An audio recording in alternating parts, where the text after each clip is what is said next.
বুঝলি, কাল সরকারি চাকরির পরীক্ষা আছে। ভাই, voter card, Aadhaar card, PAN card, driving licence, বাড়ির দলিল, জন্ম সার্টিফিকেট, হেলিকপ্টার চালানোর লাইসেন্স সব সঙ্গে করে নিয়ে যাবি। আর এরপর থেকে ভোটের সময় কাকে ভোট দিচ্ছিস সেই ভিডিওটা সেলফি মোডে রেকর্ড করে রাখবি। বলা যায় না, চাকরির পরীক্ষা দিতে গিয়ে সেটাও চেক করা হতে পারে। যদি টোটোয় করে পরীক্ষা দিতে যাস বা বাস, ট্রেন, যাতেই যাস না কেন, ড্রাইভারের মোবাইল নাম্বার, আধার কার্ড, ভোটার কার্ডের জেরক্স চেয়ে নিতে ভুলিস না। সে আবার বাংলাদেশি না ভারতীয় সেটাও চেক করা হতে পারে। আবার এসআইআর এর লিস্টে তার নাম আছে কিনা সেটাও জিজ্ঞাসা করে নিবি। এবার আসি ট্রান্সপারেন্ট অর্থাৎ স্বচ্ছ কথায়। স্বচ্ছ পেন, স্বচ্ছ জলের বোতল, স্বচ্ছ পেন্সিল পাউচ, স্বচ্ছ ক্লিয়ার ব্যাগ। মানে ওর নাম ক্লিয়ার ব্যাগ, কিন্তু সাদা না হলে ওটাকে স্বচ্ছ বলে না ওরা। স্বচ্ছ জামা, স্বচ্ছ প্যান্ট, স্বচ্ছ জাঙ্গিয়া, এত কিছু স্বচ্ছ নিয়ে যাওয়ার পরেও পরীক্ষা শুরু হওয়ার 10 মিনিট আগে ওগুলো তোমরা বাইরের তাঁবুতে রেখে আসো, কিন্তু নিজের মাল নিজের দায়িত্বে। তাহলে তুই কি করিস? আমি ওসব জিনিস এতটাই স্বচ্ছ নিয়ে যাই যে ওরা দেখতেও পায় না। আগের বার তো ভোটার কার্ড, আধার কার্ডটাকেও স্বচ্ছ নিয়ে গেছিলাম। স্বচ্ছ বোতল, মানে ওরা কি ভাবে বোতল অস্বচ্ছ হলে তার ভেতরে কেউ দারু নিয়ে যেতে পারে? সেই দারু পান করে নেশাগ্রস্ত অবস্থায় গার্ডদের পিটিয়ে ছাল তুলে দেওয়ার সম্ভাবনা প্রবল।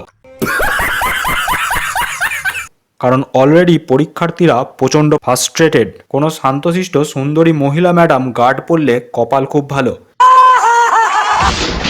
ওরা বেশি ঝামেলা করবে না।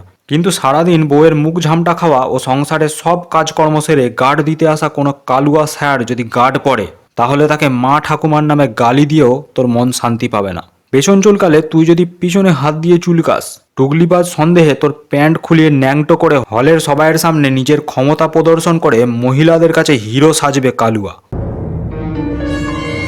20টা দোকানে ঘুরে আমি সরকারের ভাষায় একটা স্বচ্ছ পেন পেয়েছিলাম। সেটা এতটাই স্বচ্ছ ছিল যে তাতে কালিটাও ট্রান্সপারেন্ট বলেছিল দোকানদার। কিন্তু এক্সাম হলে সেটাও গট রিজেক্টেড। তার বদলে ওরা এমন একটা পেন দিল, সেটার নিবটায় যেন ধারালো সূঁচ লাগানো ছিল। ওএমআর সিটে গোল পাকাতে গিয়ে সেটা গেল ছিঁড়ে ফুটো হয়ে। ব্যাস, আমার পেপারটা বাতিল করে গার্ডরা পরম তৃপ্তি স্মাইল দিল। তারপর বাড়ি এসে ওই গার্ডটাকে আনফলো করে দিলাম, আর পাড়ার 30-40 জন বন্ধুকে প্রায় 500 টাকার বিড়ি সিগারেট খাইয়ে ওই গার্ডটার প্রোফাইলে রিপোর্ট মেরে মেরে ওর আইডিটা ব্লক করে দিয়েছি।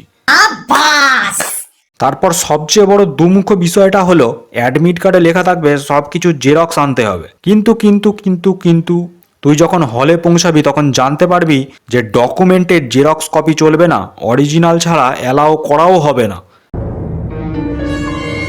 এরপর আসি সরকারের কামাইয়ের বিষয়টায়। একটা ফর্ম ফিল আপে মিনিমাম 500 টাকা চার্জ লাগে। এক্সাম হলের ফিজ, স্টাফেদের চার্জ সব নিয়ে পার স্টুডেন্ট হায়েস্ট 100 টাকা মতো খরচা পড়বে। তো হিসেবটা হোক এবার। লেট অ্যাজিউম 2 কোটি স্টুডেন্ট এক্সাম দিল, সিট মাত্র 10,000, প্রফিট পার স্টুডেন্ট 400 টাকা। দ্যাট মিন্স 2 কোটি ইন্টু 400 ইকুয়ালস টু 800 কোটি।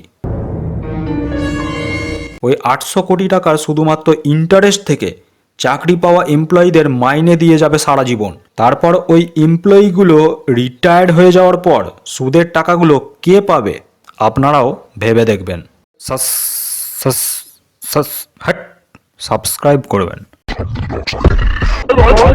আমরা পরিবেশন করি এমন কিছু আজব খবর যা আপনারা না কোনোদিনও শুনেছেন, না কোনোদিনও শুনবেন, কারণ এগুলো কাল্পনিক।